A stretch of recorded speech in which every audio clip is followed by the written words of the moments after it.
Welcome back. Tonight we're focusing on the fine print of a new privacy policy affecting WhatsApp users. The free messaging service was previously bought by Facebook, and Facebook will now be able to access the information of WhatsApp users. Should you be worried about your privacy? To discuss, we're joined by the MD of WorldWideWorx, Arthur Goldstuck. Arthur, great to have you with us. So I use WhatsApp. The other day I saw a privacy policy, a new one come up, and I guess, like many people, I'm lazy. I didn't read it. What does it actually say about Facebook and its access of some information? Good evening, Francis. Well, even if you had read it, it wouldn't have given you a really clear picture of what you're giving away. It was a lot like when you visit almost any news website these days. You've got to click a button that says you agree that cookies will be used to track you. So almost anywhere you go online today, you are being tracked, and your surfing activity or your surfing habits are being aggregated. In other words, a picture is being put together of how you behave online, or rather where you go online. We don't know what you're actually doing when you go there. Yeah. But then what he's done with that information is that it is used to help advertisers target you based on your previous information or activity. And a good example of that is you call up an app that's free, for example, but that every now and then it throws up an ad that you've got to view in order to carry on using the app. And that ad will often carry adverts or content that relates to a purchase that you made or a search that you made on a completely different site, on a website, or that you searched for on Google, for example. So in effect, this is what Facebook wants to do with your WhatsApp activity now. So WhatsApp won't have the ads, but it'll help Facebook. I mean, we know they can already target you based on who's in your network, who's in your contacts, but now it becomes even more refined. Yes, very much so. And it's in fact quite alarming when you look at the detail of what they are saying. And I can only read the list to you of some of the information around your device that they allow to collect: battery level, signal strength, app version, browser information, mobile network, phone number, mobile operator, language, time zone, IP address. That is incredibly alarming. But it's par for the course in terms of the kind of privacy that you've been giving up for a few years now. If you use almost any Google product, Android plus Google search, for example, that already is a privacy apocalypse. And what Facebook is doing is almost trying to catch up with Google in terms of how cleverly they put together all that information to target you. So what Facebook is really saying is privacy be damned. Yeah. Well, explain this to me further.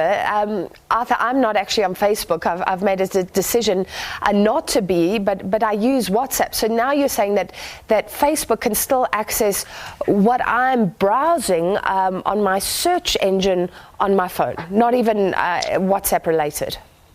If you're not on Facebook and you have managed to close your Facebook account, which is not that easy either, then this is probably irrelevant to you, because the idea of this is to target you on Facebook when you're using Facebook with the information that's been gathered about your behavior or your usage of both Facebook and WhatsApp.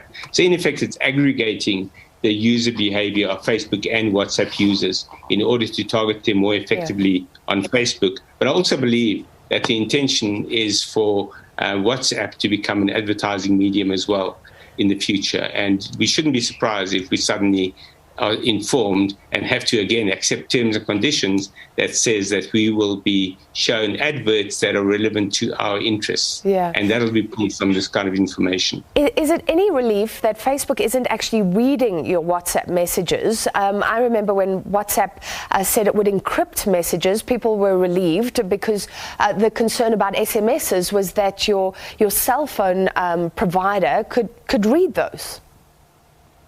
Any messaging or mail service worth its salt should have that kind of provision, that the content of your messages is completely encrypted from end to end. In other words, no one can access it except the person sending it and the person receiving it. If they don't have that, then they shouldn't exist at all. But what's happening now is that people are looking for instant messaging services that are less intrusive and that won't be used to target you. And for example, Telegram, a Russian service, and Signal have both had a massive increase in downloads as a result of the Facebook move. But I think there's one other aspect that people are not seeing here either, and that is that Facebook is already in the crosshairs of the antitrust authorities in the United States. The Federal Trade Commission, as well as the attorneys general of 48 states, have opened an antitrust suit against Facebook regarding the Instagram acquisition and how they combine that information. So this is almost showing a finger to the antitrust authorities by, at a time like this, introducing these kinds of terms and conditions. Well, we know, I mean, once they've got the information, they've got the information. So it's good to just move quickly. What would you say? You said this was a privacy apocalypse. What would you say to people right now who are concerned about their privacy, who use WhatsApp and Facebook, I guess? The primary message is that you should have been concerned about your privacy all along. From the moment you started using a smartphone with Android or iOS, that's on Apple devices, and the moment you started downloading apps and using them, you were giving permission for various pieces of information to be shared by the provider of the apps, as well as by Google and Apple and the like. Even now, the Google Play Store still allows developers to require you to give permission to access various bits of information from your cell phone that are not relevant to the app. And I believe this is also an area where Google will increasingly come under fire. But the reality is your privacy was compromised a long time ago. Yeah. The only way to really get away from this kind of situation is to stop using a smartphone altogether. But the compromise is to try to wean yourself off those services that are the most intrusive. Very difficult, and most people will say, well, for the sake of free services, I'll accept the advertising. Yeah. It's almost become like a trade-off. You either be networked into the world, people are even using WhatsApp for business now, or you stand alone, you protect your privacy, but you won't have that social network anymore. Yes, there's a popular cliche that says that if you're not paying for the product, you are the product. So by using it for free, you are tacitly giving permission for yourself to be sold. And if you don't like that, then stop using it. It's as simple as that.